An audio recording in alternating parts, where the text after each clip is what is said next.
attempted few problems by now already.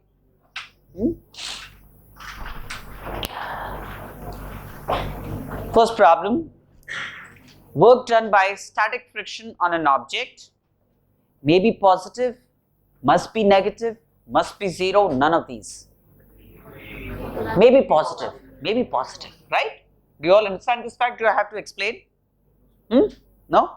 So work done by static friction may be positive. All right.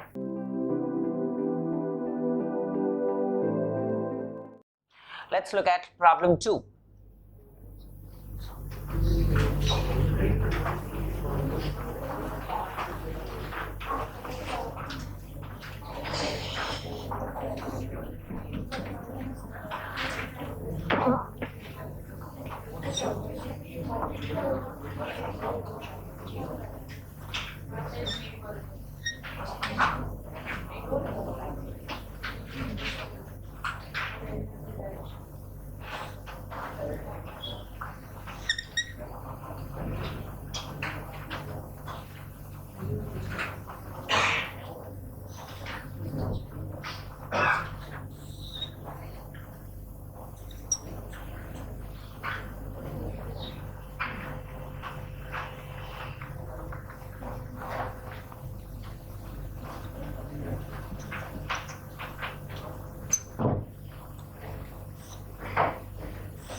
Right. So we have this movable pulley, fixed pulley, and the arrangement connected to a mass lying on a fixed inclined plane, smooth, frictionless. The system is released from rest, and the mass in a certain time traverses a distance 1 meter. Now, when this travels 1 meter, what's the distance moved up by the pulley? Half a meter. You realize that? That means the distance moved up by the other mass is half a meter, right? Now,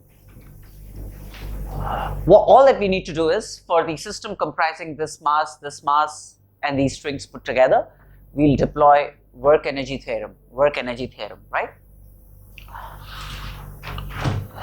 In this case, mg sine theta into 1 meter is the work done by gravity. Mg cos theta is not doing any work, right? Because that's perpendicular to the inclined plane, that's perpendicular to 1 meter. So the work done by gravity here is like ma g sine theta into 1, where theta is 37 degrees, right? That's positive work. Mg sine theta acts like this, right? Now, as far as this mass is concerned, mbg acts downwards and it's moved up by half a meter. Work done by gravity here is going to be negative minus mbg into half.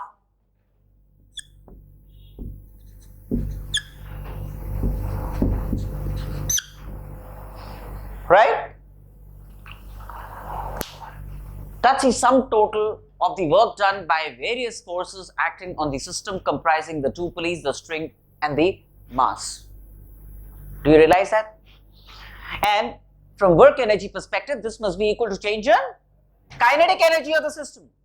Realize that in a given time, while this travels 1 meter, this moves up by half a meter. That means the ratio of their velocities, if the velocity of this is like v, then the velocity of this is 2v, isn't it? So at this instant of time, the whole system starts from rest with zero kinetic energy. So the final kinetic energy is like, this would have a velocity v and this would have a velocity 2v, right? Would be half of mb into v squared plus half of ma into 2v squared. Work done by various forces is the total change in kinetic energy of the system. That's the principle involved. As simple as that. Right?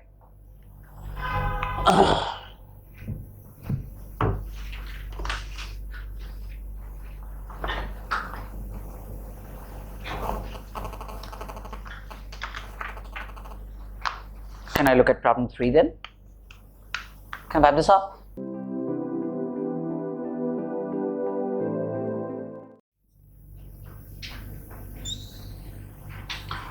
This is horizontal, not vertical. I mean, it's like this. That's the circle, right? Horizontal.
So here we have an arrangement where there is a spring connected to a collar like this, and the mass of the collar is 2 kilograms, and there is a circular track that this is connected to.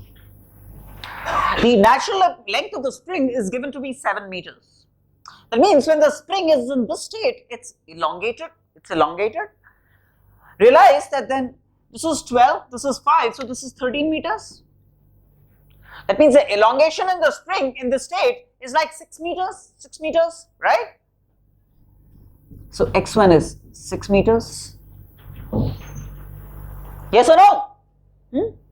And when the spring is here, it's relaxed. That means the elongation here is 0, right? Now, in its journey from B to A, the mass m is being acted upon by spring force, and the work done by the spring force is always negative of the change in elastic potential energy. So work done by the spring force is minus half k into x2 squared minus x1 squared. That's the work done by the spring force, right? What about the normal reaction? Well, look at this circular track. At any point of time, when the collar is here, let's say, and the collar is here,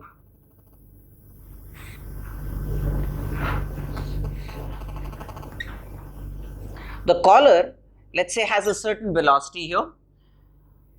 Therefore, to negotiate this circular trajectory, it would be acted upon by a normal reaction. There would be a normal reaction acting at this interface, providing mv squared by r from instant to instant, right? After all, what other force could provide at the normal reaction? But then it's a zero force because n is perpendicular to the velocity at this instant and is therefore perpendicular to the displacement from instant to instant. So n is acting only to provide the required centripetal force, but is not participating in producing work or energy, right? So this is the work done by the spring force. Work done by the normal reaction is 0. There are no other forces acting on it. There are no other forces acting on it, right? And this, from work energy perspective, must be equal to the change in kinetic energy of the system. That means half m final kinetic. Let's say when it arrives here, it has a velocity v. The collar has a velocity v when it arrives at A. So that must be half m v squared minus 0 squared.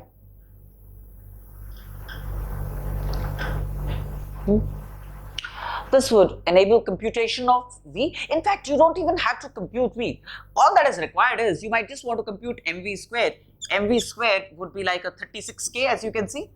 Mv squared is 36k, right? That is 7,200. And we're seeking normal reaction at A. We're seeking normal reaction at A. Normal reaction at A would provide for mv squared by R. N would provide for mv squared by R. mv squared you have already computed is 36k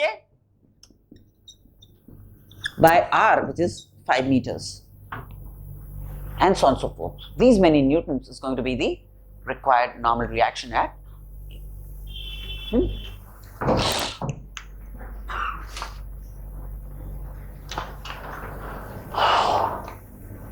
1440.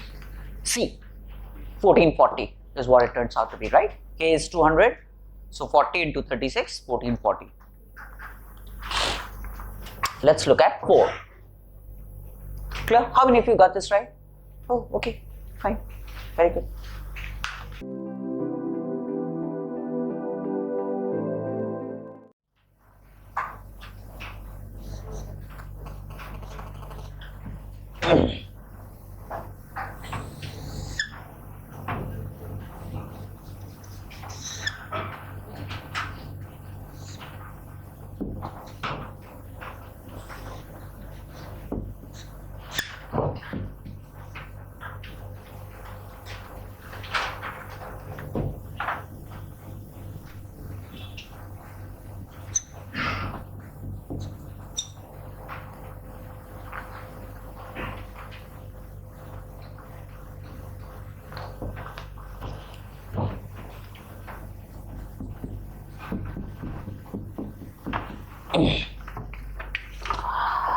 Oh, okay.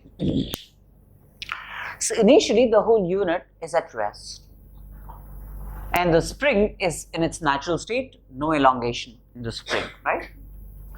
And the mass is being acted upon by a horizontal force, constant horizontal force F rightwards.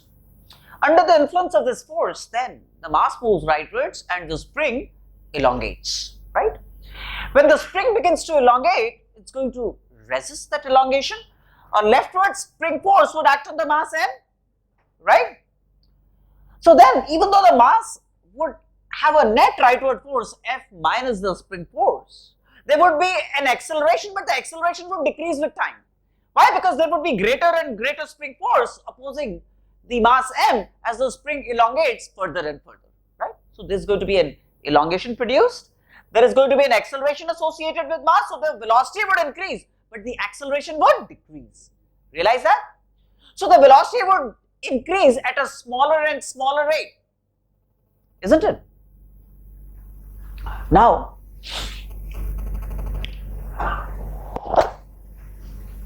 after a while, the following would happen. At some point, the spring force would be exactly countered by the external force F, right? The spring force Fs acting leftwards for a certain value of the elongation, call it x naught, the spring force would exactly counter the externally applied force F, right? Isn't it? So the acceleration at this point would become 0, agreed.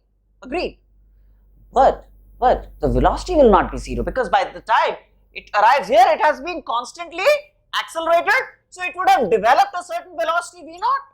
This would be a position of equilibrium, but not a position of rest. It develops a velocity, it's not going to come to rest at this position. Its acceleration at this instant would become 0, but its velocity would be non-zero. So then, despite the spring force being exactly equal to F at this point, and this position I would refer to as a mean position because net of all forces is 0, that position is referred to as a mean position. If the net of all forces is 0 at a certain position, that's referred to as a mean position. Now, from this point onwards, after all, it has the mass M would have developed a velocity v naught to the right. Beyond this point, so under the influence of inertia of the mass, still moves rightwards.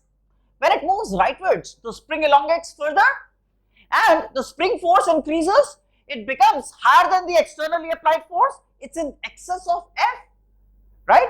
So then from this point, the mass does move to the right, but it begins to retard. Why?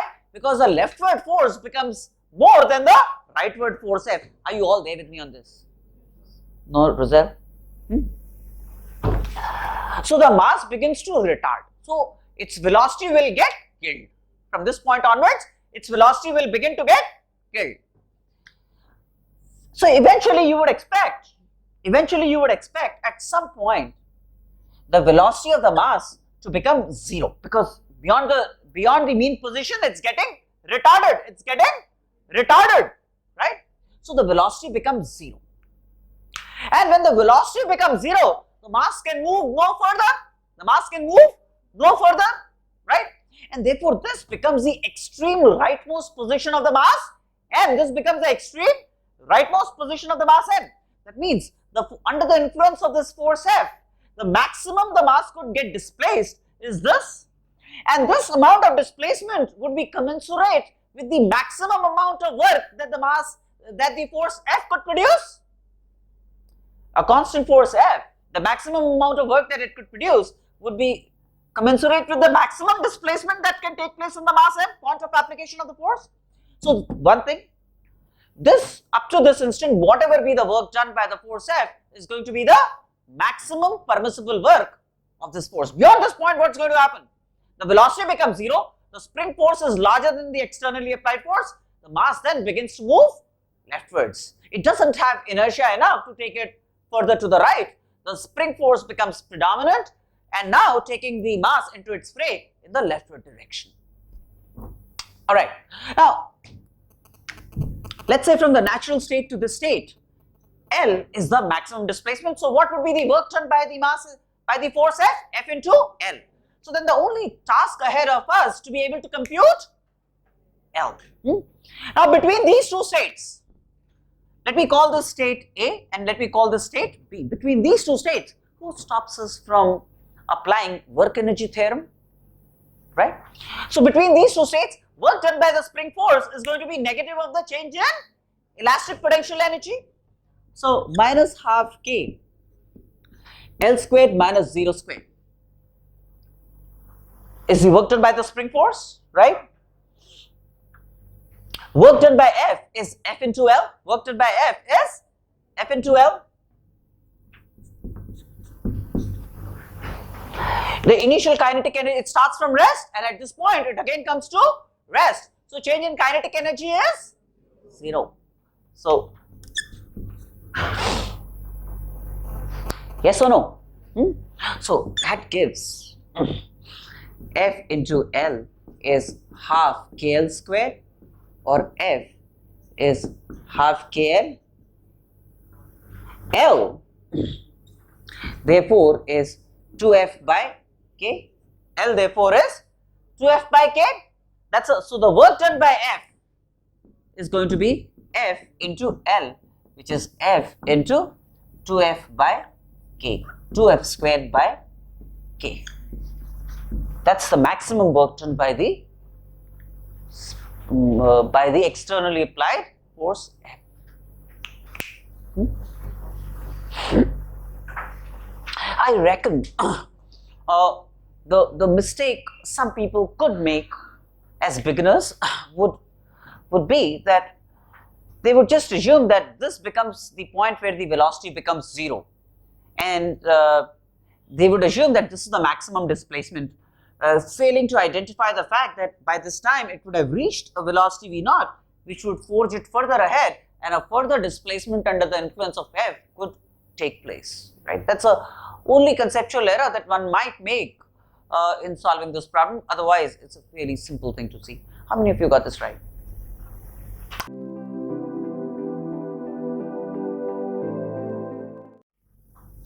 Hey, one thing, even though I may not have explicitly spoken about this, but power is rate at which work is done.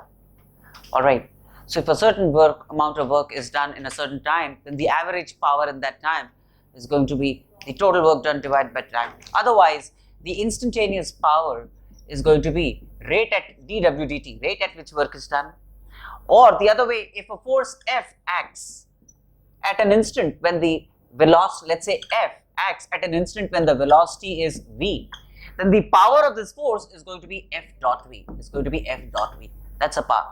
The unit is watts. A bigger unit is ghoda, horsepower, right? 746 watts would comprise 1 horsepower, right? I was doing some engineering consultancy for a group somewhere, where it was an Indian group, where most of the other people working were Sardarjis, and you know, and the foreman of that place, and so suddenly, no, it was a mechanical unit, and then suddenly they said, कि साहब यहाँ का घोड़ा कमजोर है. I said, घोड़ा कमजोर है या फैक्ट्री चला रहा है कि घोड़ा चला रहा है, बग्गी कहाँ पर है तेरा, घोड़ा का है. And then, you know, it took me a little while to come to terms with it. That's where I learned this word ghoda from him. I said, oh, he's referring to the horsepower of the motor attached to that mechanical unit. So ghoda kamzor hai meant that, you know, it doesn't have enough horsepower in it to be able to drive that unit. So perhaps increase the rating of the motor means add more ghodas. That's what, ghoda kya, phir hathi laga lo.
I mean, when they say the particle never stops, I hope you've read the problem.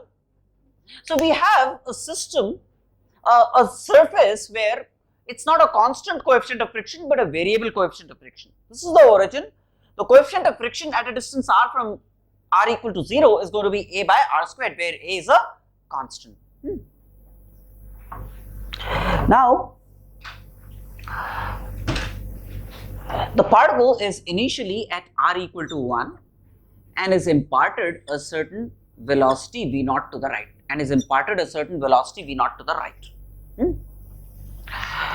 Obviously, friction on it is going to act leftwards, but it will be a variable friction scenario. Why? Because mu itself is varying, right? So mu mg is going to be different at different positions of the block, right? So it's a variable friction scenario. So friction would act leftwards.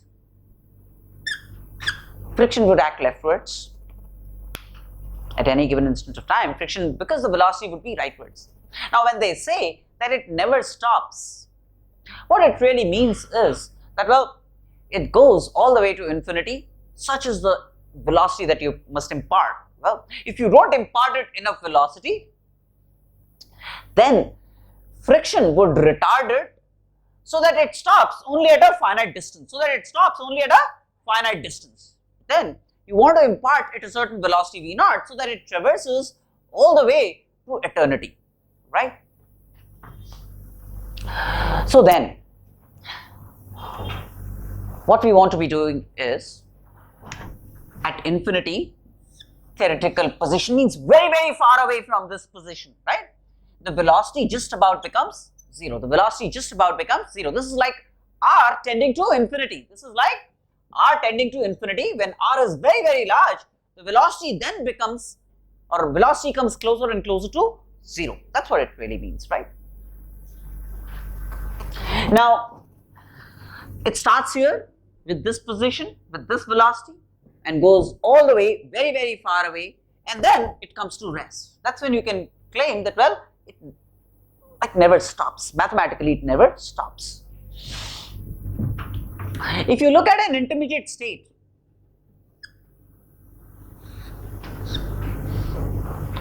when it's at R0, say when it's at R0, the friction acting on it is A by R squared leftwards into mg, mu mg, that's a friction acting leftwards, right?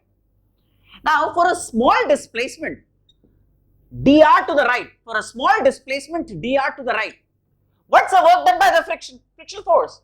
Minus F into dr, right? Because frictional force and displacements are oppositely directed. So the work done by friction to enable a small amount of displacement dr to the right would be minus F, this is F, so minus F into dr. That's the work done by the frictional force over a small displacement dr to the right. Now, between these two states, initial state and final state, the total work done by the frictional force, between A and infinity is going to be sum of all of this, where R starts from 1 and goes to infinity. So R starts from 1 and goes to infinity, right? That's the work done by the frictional force between A and B. Are you all on terms with this, right? And this is the only force that's doing work. Normal reaction is not doing work, mg is not doing work. So work done by this force must be negative of the change in kinetic, must be equal to the change in kinetic energy. Final kinetic energy is 0 and initial kinetic energy is half m v naught squared. So 0 minus half m v naught squared. That's work energy theorem. Yes or no?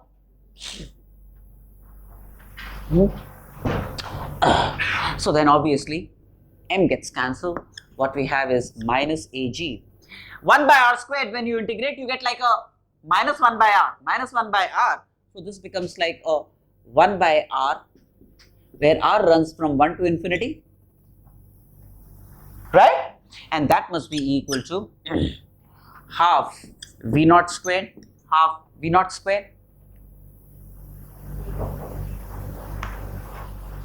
right?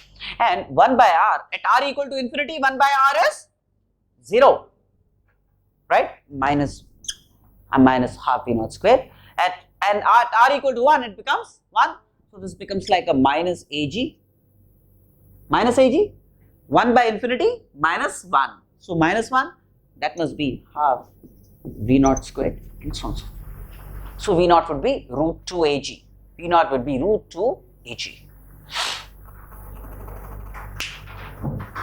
Now what really happens is, if you impart this velocity, are you confused about anything? Anyone? If you impart this velocity at this point, it travels very, very far away, and then it would have lost all its velocity. Any velocity in excess of this velocity would carry it even further. So this is the smallest velocity that will take it to infinity. Higher velocities than this would cause it to have a non-zero velocity at infinity. That's what would happen. You know what I'm saying?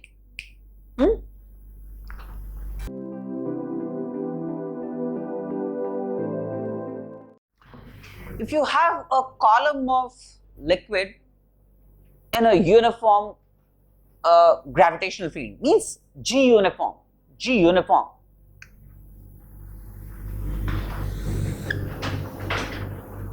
Let's say this is a container containing a liquid.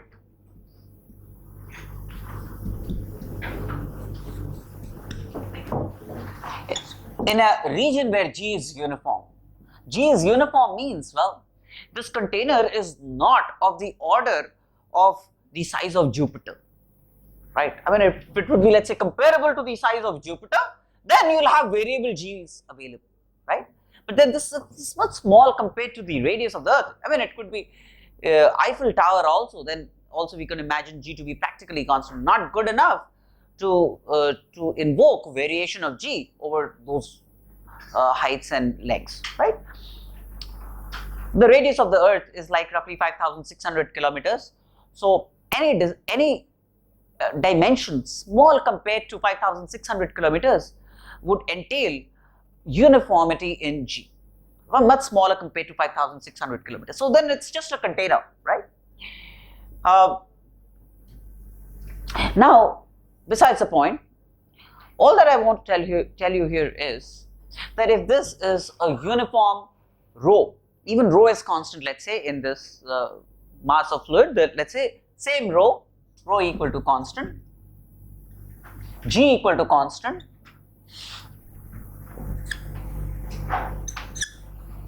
this length is L, and let's say the area of cross section of this container is A. Area of cross section is A.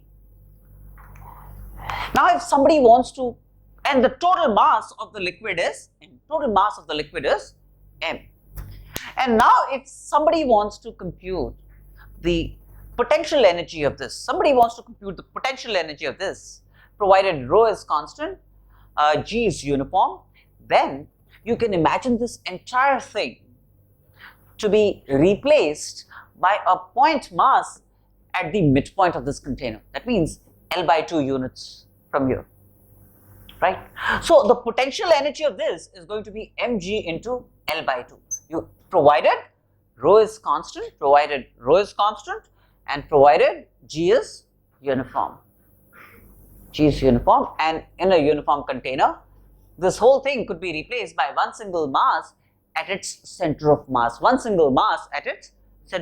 Which is like L by 2 from the reference level. So the potential energy of this is going to be mg into L by 2. That's going to be the potential energy.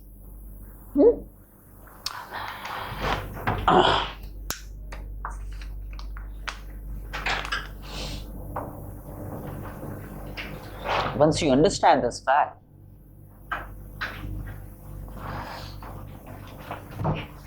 I will not be able to draw the ghoda. So let's try and solve the problem without drawing too much, right? So we have a container of water here,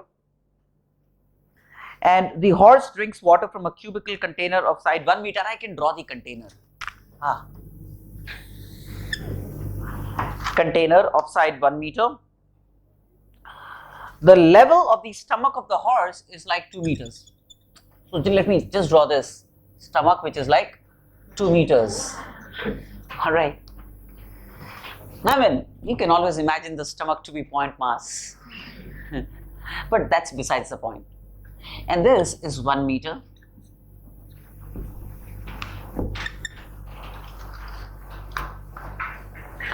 Assume that all the water drunk by the horse is at a level 2 meters from the ground. I mean, जो पानी पिया यहाँ के settle कर गया 2 metre पे घोड़ा, ठीक है?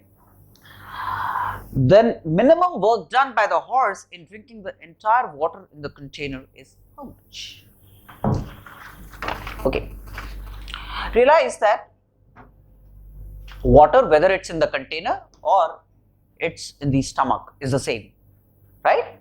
We will assume, at least we will assume that it's the same.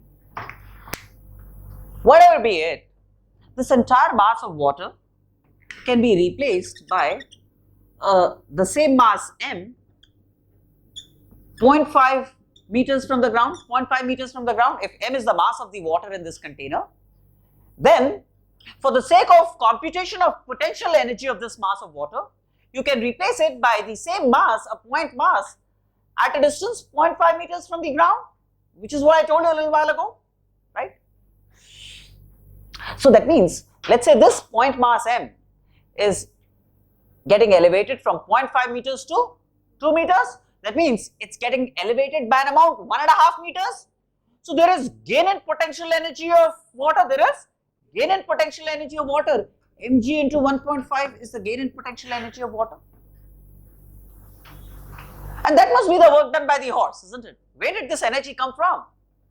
It came because the horse provided that energy. जो भी अपना मुंह से आवाज करके किया होगा, don't bother about that. But the horse provided this energy to the water. This must have been the work done by the horse, so that this amount of water could get raised by an additional amount 1.5 meters. So this is the change in potential energy of water. This must have been the work done by the horse. This must have been the work done by the horse. And to compute the mass m here, well, compute the volume of this into density. Volume of this is 1 by 1 by 1 into density 10 to the power 3 of water. So you know volume into density, so you know mass of this. G is 10 into 1.5. These many joules is the increase in potential energy, and that must have come out of the work done by the horse.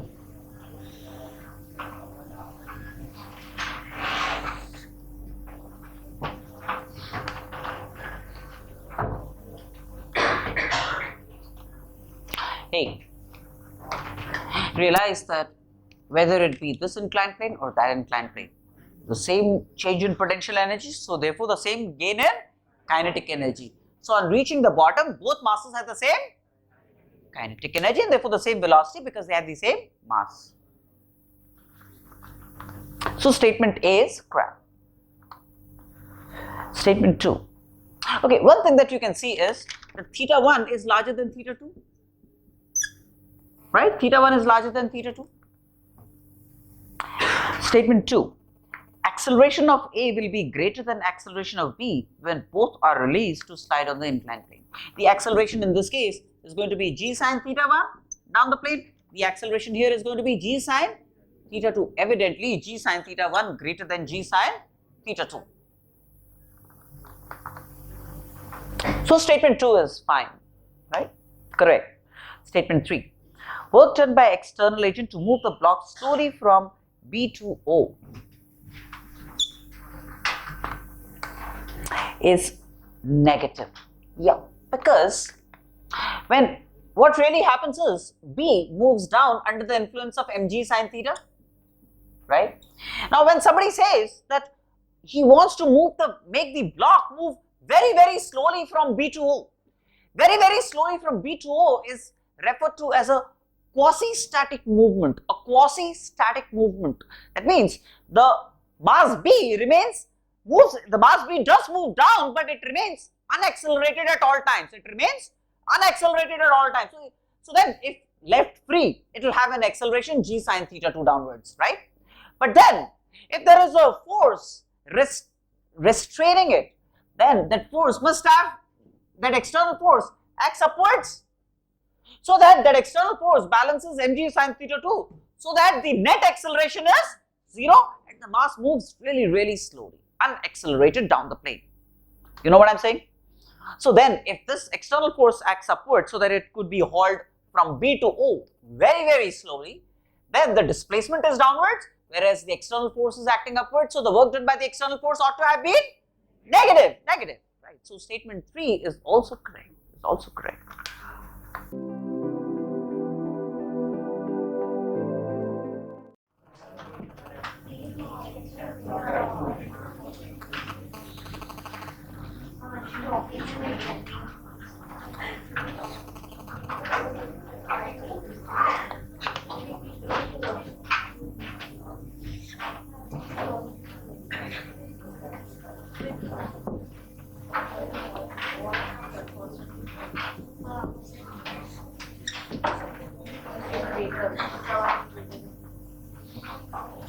Now from the figure you can see that from this position A to this position B, there is a loss of elevation equal to 10 meters.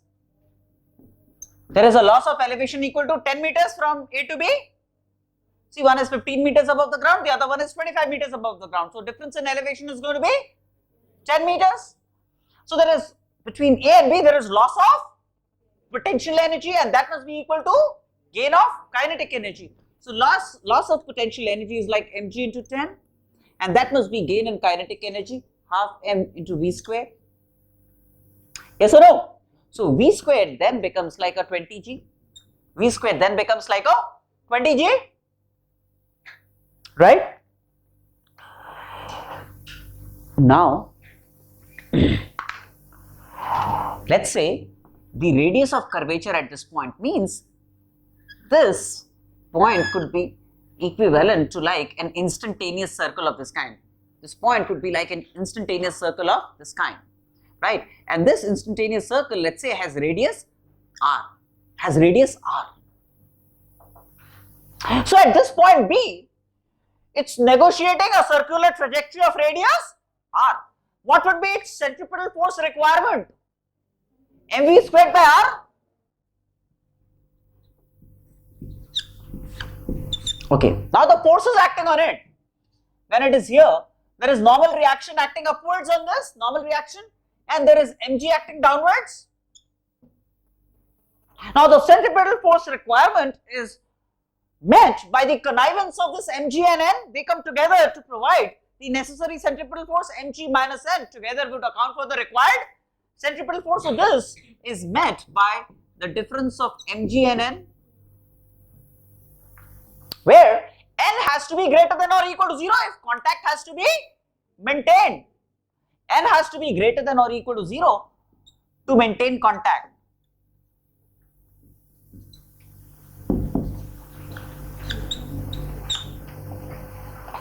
Right? That means if this is greater than or equal to 0, that means mv squared by r must be less than or equal to mg. Right? That means r must be greater than or equal to root v squared by g. R must be greater than or equal to root v squared by g. Right? Where v squared by g is 20. V squared by g is 20. Have I made a mistake? mv squared by r less than or equal to mg. R greater than or equal to, v squared by, v squared by g. R greater than or equal to v squared by g. V squared by g is 20. That means r greater than or equal to 20. That means the minimum radius of curvature here must be 20 meters so that the roller coaster could be safe enough at this point. I mean, safety is lost if the forces acting are not good enough to provide for the required centripetal force to negotiate the required trajectory. The trajectory could get lost if not ample centripetal force is provided for, and then it will run out of track and will cause severe injuries. Right? So safety means that the minimum radius of curvature here, it must be modeled in a manner that the minimum radius here must be 20 meters. Anything in excess of 20 meters is good enough. Anything in short of 20 meters is going to be disastrous. It's not going to provide enough centripetal force to negotiate the required trajectory. Got me?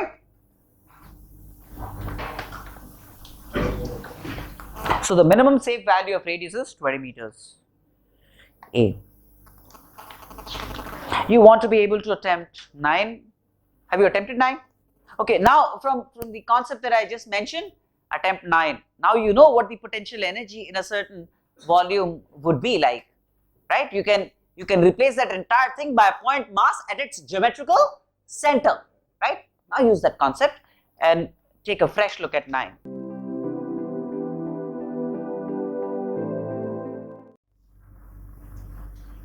Okay, so here we have a hollow cube whose volume is a cubed, right? And then this dotted portion is filled with water, and has a volume V by 4,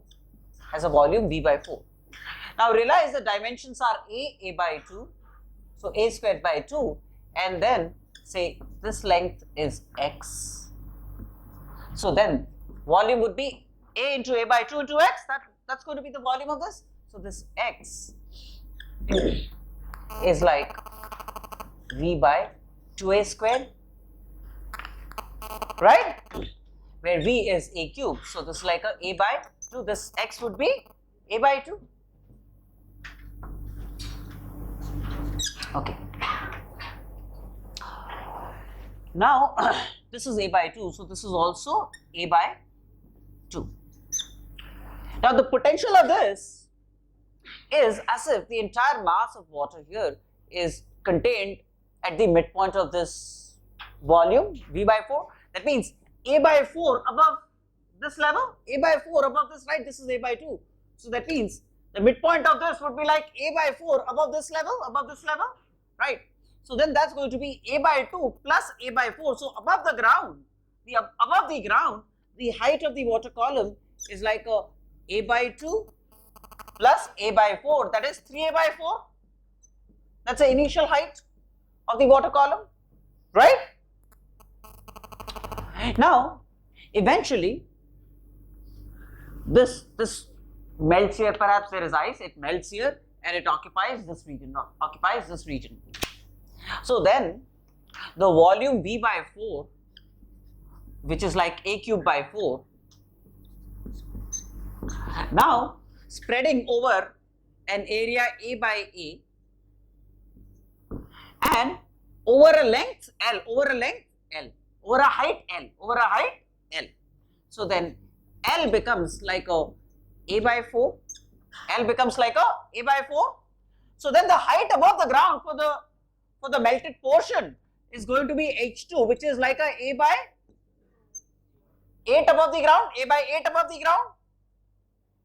which means now the fallen elevation is what? H1 minus H2, that's a fallen elevation.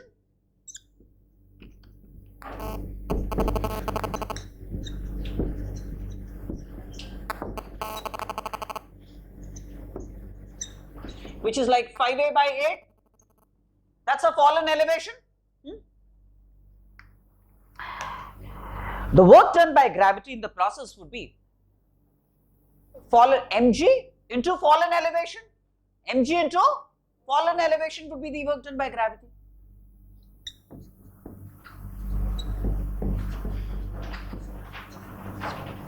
Where m you can compute from the volume into density. This is V by 4, that is a cube by 4 into density, right? M is going to be what? The volume is a cube by 4. This volume is a cube by 4 into density rho. That's going to be the mass m. Volume into density rho, etc.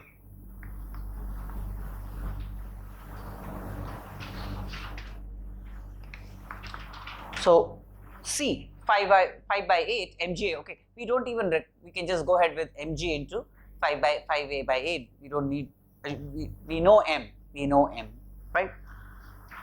So how many of you got this right? Yes.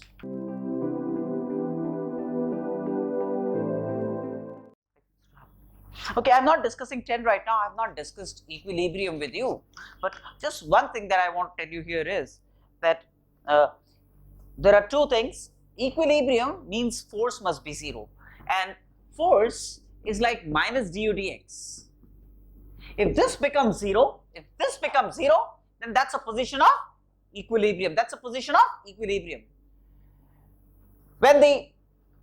When u is the least it could be, that would be a position of stable equilibrium. When u is the least it could be, then that's a position of stable equilibrium. Now in this case, at x equal to x1,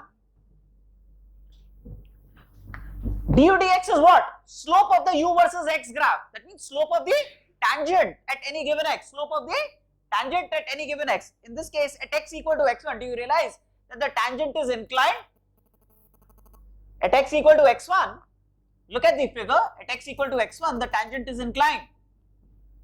So du dx is not 0. So it can't be a position of equilibrium. What's given is u versus x.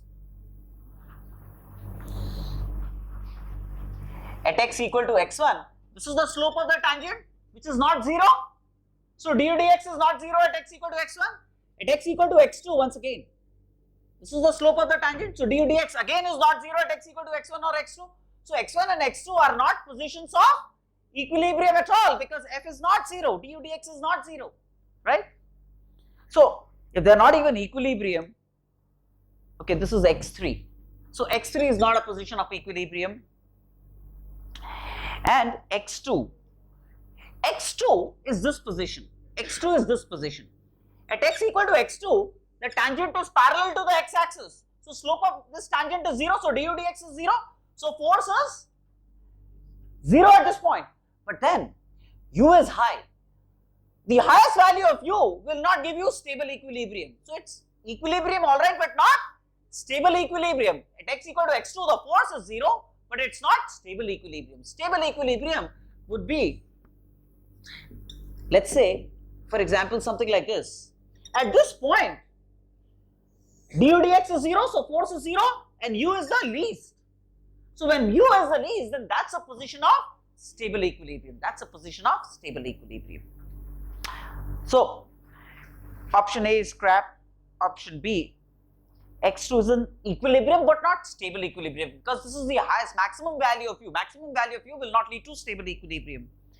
x3 is not even an equilibrium because du dx is not 0, so minus du dx is not 0, and so on and so forth. Alright, so in problem 11 we have a spring which is originally in its natural state. A mass m is attached to one end and the mass m very slowly moves to an equilibrium position. That means what's done is, this mass is held here at this point and this palm is slowly lowered. That means the spring does extend, but the mass never gathers velocity because the palm is preventing it from gathering velocity, right? So eventually when it goes down, the spring gets elongated, mg remains the same, the spring force upward increases, whereas mg remains the same. So there would be a position where mg just about becomes equal to the spring force, and that's going to be the equilibrium position of the mass m, right? This is the equilibrium position of the mass m, x equal to x naught. At this position, the spring force is going to be kx naught upwards and weight is going to be downwards. Equilibrium means mg must be equal to kx naught, right? So x naught is like a mg by k, right? Now S be the gain in spring energy. So gain in spring energy is what? Half k x naught squared. That's a gain in spring energy. So which is like a half k into mg whole squared by k squared. Yeah. Thank you. Mg whole squared by 2k. That's a gain in spring energy. That's a gain in spring energy. Half k x naught squared, right? And G be the loss in gravitational potential energy. G is like a mg into x naught. So mg x naught is what? Mg by k.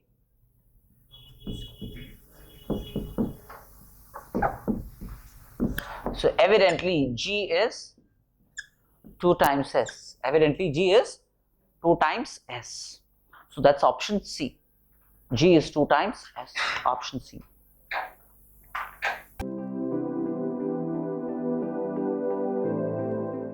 Problem 12.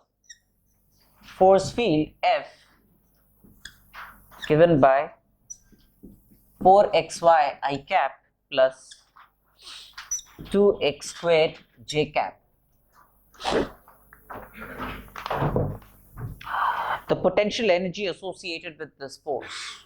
Okay, realize that the x component of the force is like a 4xy. 4xy, yes or no? And that's obtained by differentiating u with respect to x, keeping y constant. So this must be like a minus do u do x. Differentiate u with respect to x, keeping y constant. Keeping y constant. See, that can happen in option C alone. You see that? Option C. Option C. If you use option C, then fx will turn out to be this, and fy, which is like a minus do u do y. Do u do y. If you differentiate this with respect to y, keeping x constant, you'll get like a 2x square right?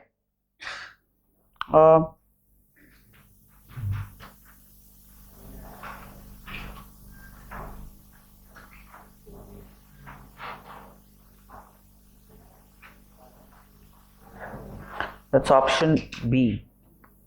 Option B. Option B should be the right answer. See, because if you differentiate this with respect to x, keeping y constant, minus do u do x, option B is like u equal to minus 2x squared y plus a constant. So, minus do u do x would be like a 4xy, which would be the x component of the force, 4xy, right? And minus do u do y is going to be the y component of the force. Y component of the force, that's going to be minus or 2x squared. 2x squared, that's all, 2x squared.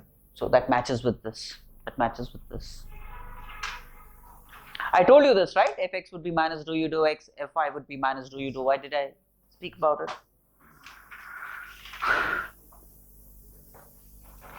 Okay.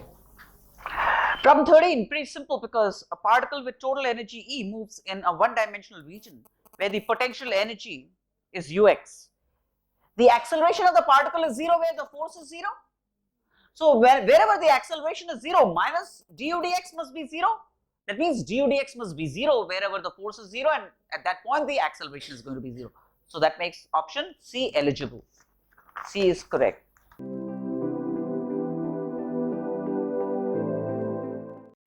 Uxy is cos of x plus y. So x component of the force is going to be minus do u do x. Right? That means if you differentiate with respect to x as if y is constant, you're going to get sine x plus y. And then x plus y with respect to x is going to be 1 as if y is constant, right, from chain rule. And the y component of the force is going to be minus do u do y, which is going to be sine x plus y. Right? So the required force vector is going to be Fx I cap plus Fy j cap. And we need the force at x equal to 0 and y equal to pi by 4. So in this, put x equal to 0 and y equal to pi by 4, you will get the x and the y components, Fx and Fy of the force at that point. You know what I'm saying?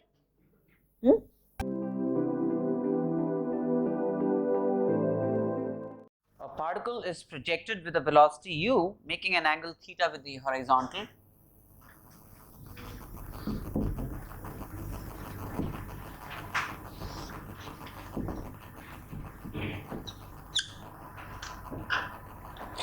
The instantaneous power of the gravitational force at some instant of time t.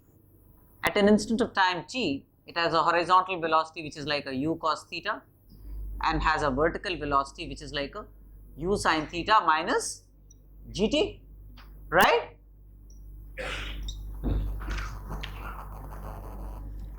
So its velocity vector is like a u cos theta I cap plus u sin theta minus gt j cap. That is its velocity vector. The force vector is like a minus mg j cap. The gravitational force vector is minus mg j cap, right? The power of this force is going to be F dot V, right? So the power of the gravitational force is going to be F dot V. And this dot, realize that J dot I is going to be 0.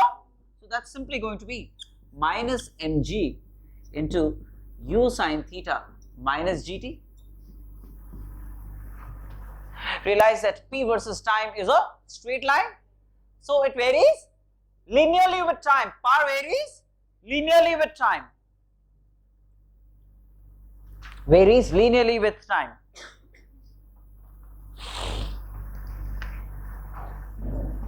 Right?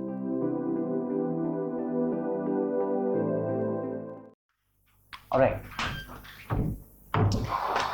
So, well, This rope of length L and mass per unit length lambda, lies heaped on the ground, right? And then one end of the rope is pulled up with the velocity v, constant velocity v. So after a while, you would expect the entire rope to be vertical.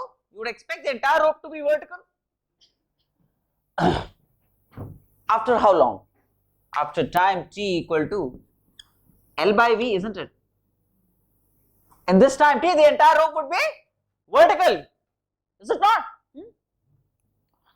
Now, when it becomes completely vertical, the length L becomes completely vertical. It has two things in it. It has kinetic energy, which is half mv squared. Half of mass, which is lambda L into v squared.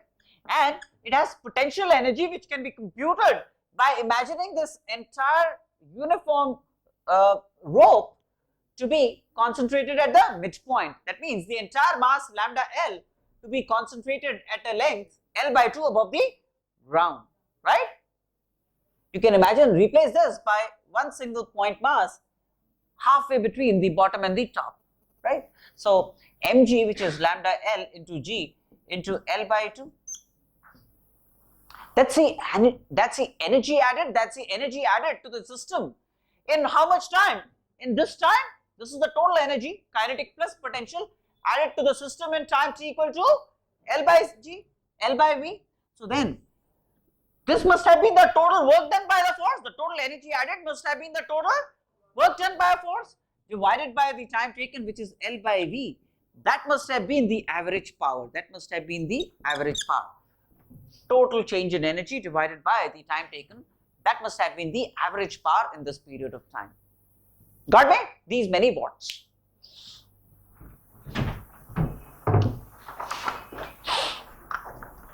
Let's look at 17. How many of you got this right? Okay. 1. Can I wipe this off?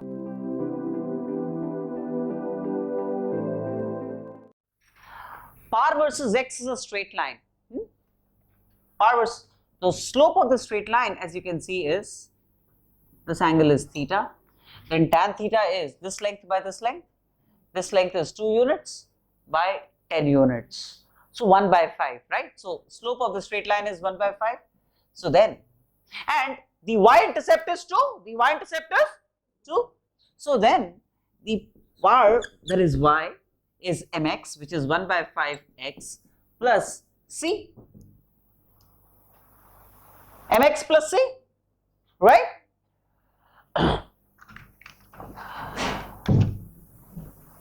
Now, the particle is moving along the x-axis. Right? At any given instant of time, if v is the velocity in the x direction, the force acting on it would be m dv dt.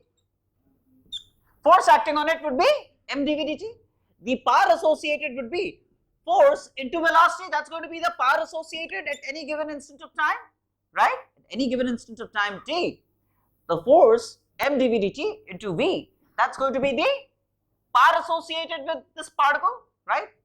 But this could be written as m. Realize that dv dt is like v dv dx. All of you know this, right? Is v. So this I might want to write as mv squared dv dx. That's the power at any given x, and that must be equal to 1/5 x plus 2.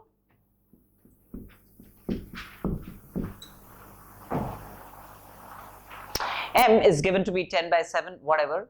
So then what you could do is v squared dv, mv squared dv is like 0.2x plus 2 dx.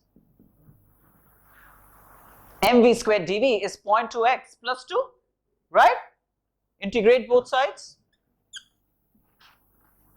When x is 0, the velocity is 1 meter per second.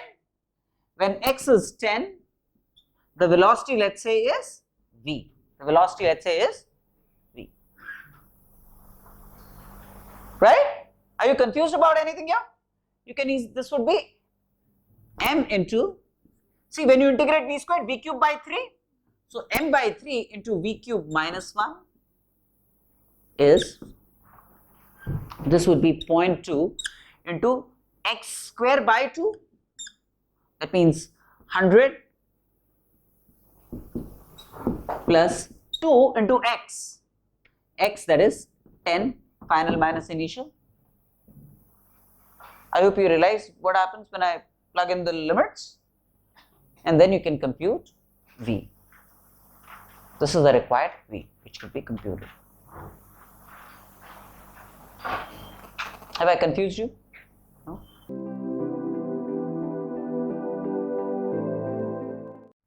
There is a hose pipe and there is a jet coming out of this hose pipe with a velocity v, and you want this jet to rise to a height h. You want it to rise to a height h. So then that means the minimum v, so that it at least rises to a height h, must be root 2 gh. If the velocity imparted is greater than root 2 gh, it will rise to a height greater than h, right? But then for it to at least rise to a height h, the velocity v, that velocity of the jet must be root 2 gh, right? These many meters per second. Okay. Now this has a certain diameter which is 2.5 meters, 2.5 centimeters, 0.025 meters, which means the volume flow rate through this is going to be what? Velocity into area of cross section is going to be the volume flow rate through this. Meters per second into square meters would give me meter cube per second, isn't it? This is meters per second into meter squared would give me cubic meters per second, that is volume flow rate, the volume of water spurting out of it, right?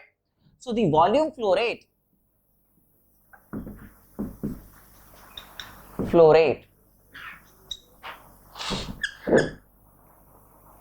in cubic meters per second is going to be the area of cross section, which is like a pi d squared by 4. Area of cross section is pi d squared by 4 into the velocity root 2 gh. That's a volume flow rate.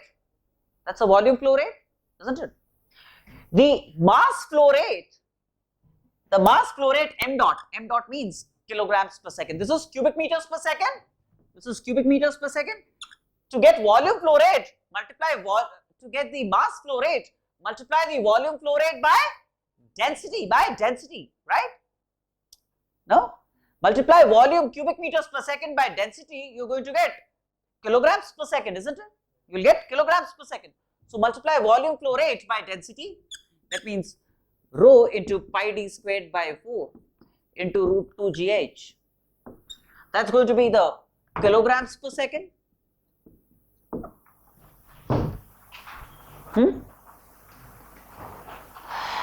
The kinetic energy per second coming out of it, that's going to be the watts, isn't it? Kinetic energy per second. So kinetic energy per second is going to be half m dot into v squared. That's going to be the kinetic energy per second. This is kilograms per second into square of the velocity. This will give me kinetic energy per second coming out of this, right? So these many watts, this is kinetic energy per second, where m dot is this. These many watts would be required. This is the power required. Kinetic energy per second, joules per second, these many watts would be required. Are you okay with this? Shayan? Usa beres?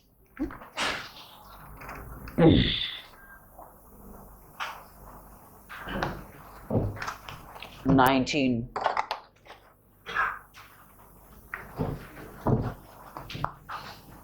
How many of you got this right?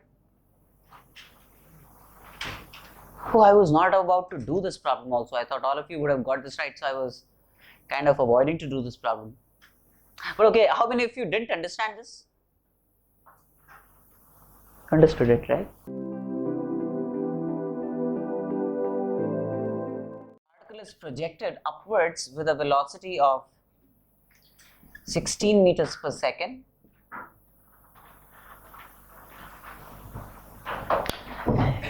It rises to a maximum height h.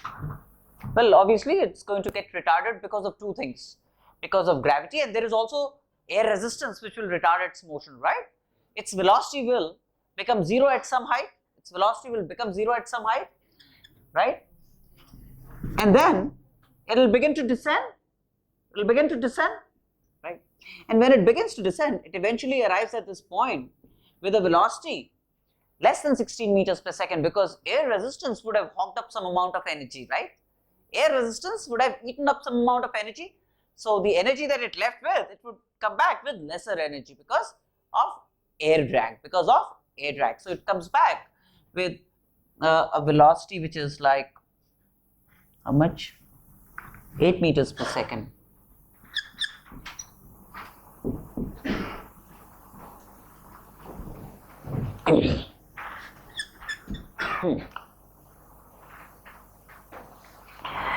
It is known that the work done by air resistance is same during upward and downward motion. Maximum height attained by the particle is.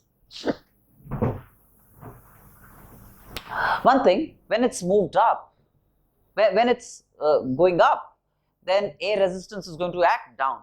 But when it's going down, air resistance is going to act. In both cases, when it's going up and coming down, the displacement is the same. Upward displacement is the same as downward displacement, right? That means, in order that the work done by the air resistance be the same, the magnitude of the air drag must have been the same in both cases. You know what I'm saying? I'll repeat. So, when it's going up, the air drag is downwards F. And the work done by air resistance is going to be, when it's going up, the work done by air resistance is going to be minus F into X, minus F into H is going to be the total work done by air resistance going in order to go from the bottom point to the topmost point, right? Now when it's coming down, air resistance would act up, right? So then what's the work done by air resistance when it goes down? F is acting upwards, displacement H is downwards. So the work done by this is going to be minus F into H. So then in a round trip,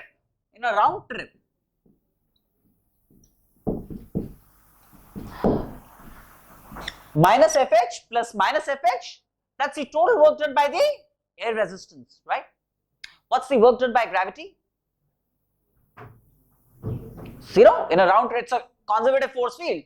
So work done in a round trip by gravity, by the forces of gravity would always be 0. So going up and coming down, work done by gravity is 0. So this is the only force doing work in a round trip, net work, and this must be equal to change in kinetic energy. So this must be equal to half of m into v squared minus u squared, 8 squared minus 16 squared.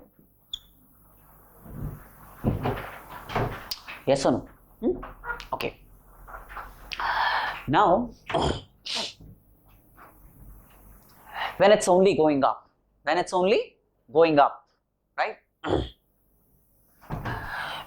going up, then the minus F into H is the work done by the air resistance. Work done by gravity is going to be minus mgh, right?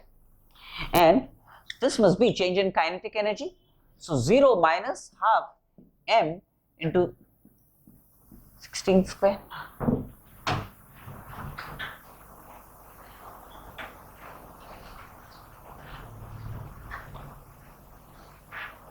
Yes or no? So the rest is pretty simple, because this m you can replace by this into this by this, and you can solve for h, the maximum height. From these two equations you can solve for h, the maximum height.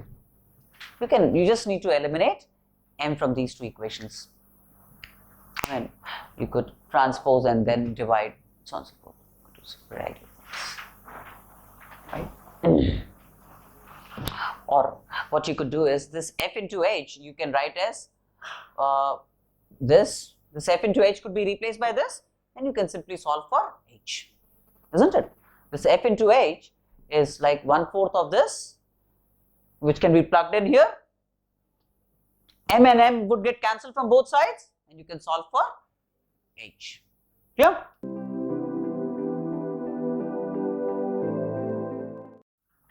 Okay. One thing, in this case the spring is not relaxed. It's in the mass m is in equilibrium under the influence of mg and spring force. That means the spring must have been elongated in this state, right? If the spring is elongated, this was the natural length of the spring. Then let's say from here to here, the extent of elongation was x naught. That means the spring force must have been kx naught upwards, mg downwards. It's an equilibrium in this state, this mass. So x naught can be obtained from this, mg by k. X naught is mg by k. Now, so I know x naught essentially, mg by k. I know x naught. Now, when this mass m hits this mass and together they move up, one thing that I can presume is when this mass hits this mass, the total mass m becomes 2m. And let's say after they get clubbed together, they have a common velocity vc. After they get clubbed together, just after the impact,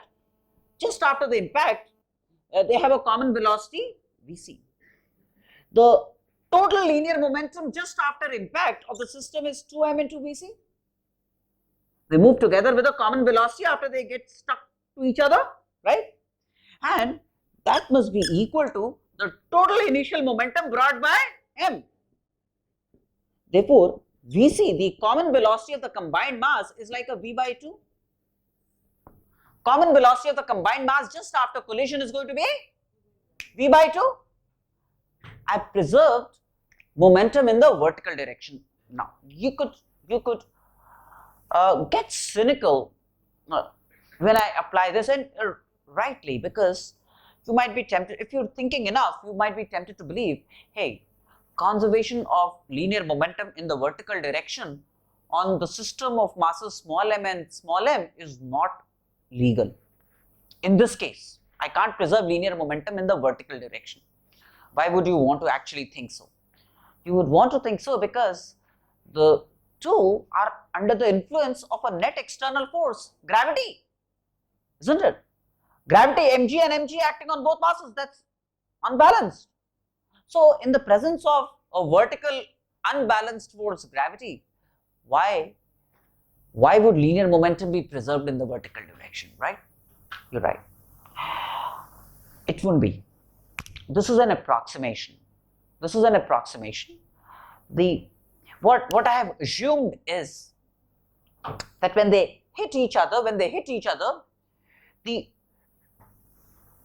time of contact is so small of collision, the time of collision is so small that the linear impulse brought about by the impact, that is change in linear momentum brought about, the change in linear momentum brought about because of the impulse is negligible, and therefore if the impulse is negligible, delta t is very small, the linear impulse will be very small, so change in linear momentum would be negligible. If the change in linear momentum is practically zero, means linear momentum is practically conserved.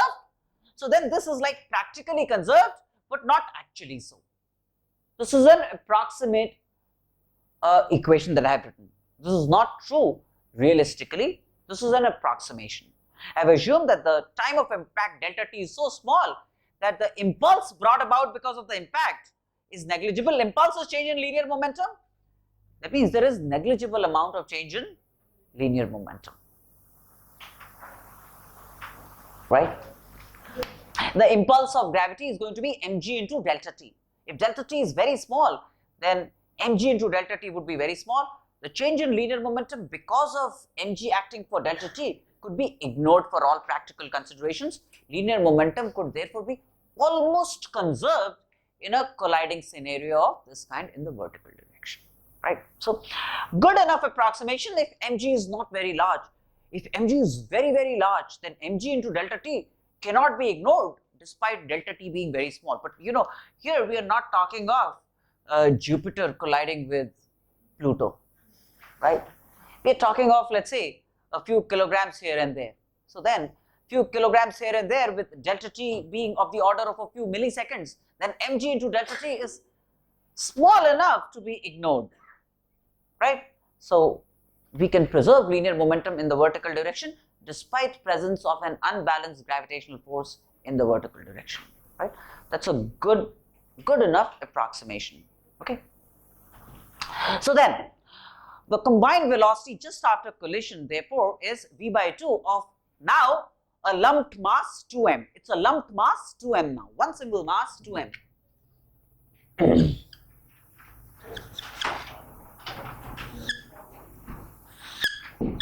2m with a velocity v by 2 now. That's a scenario. And the spring is not relaxed. The spring is elongated at this juncture by an amount mg by k, right? At this point, the spring already has a built-in elongation, right? mg by k.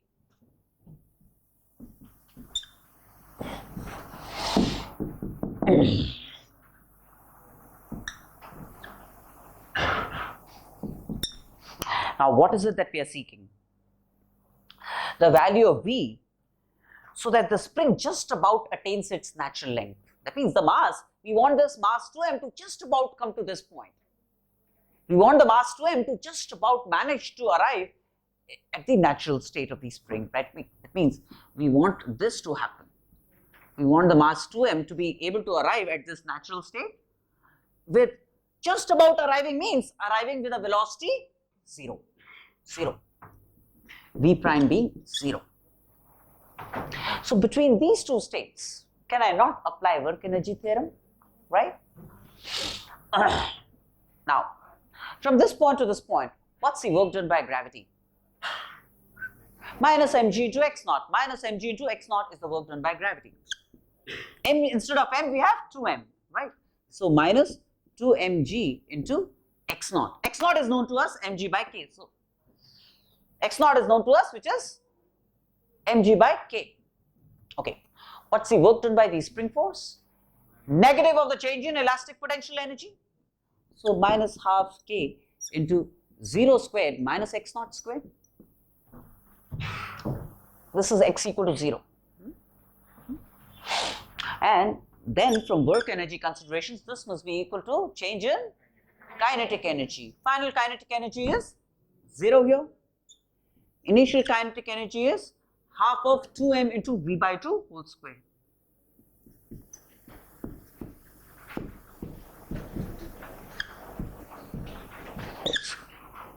X naught can be plugged in as mg by k, and then the rest could have been, we can solve for v from this equation.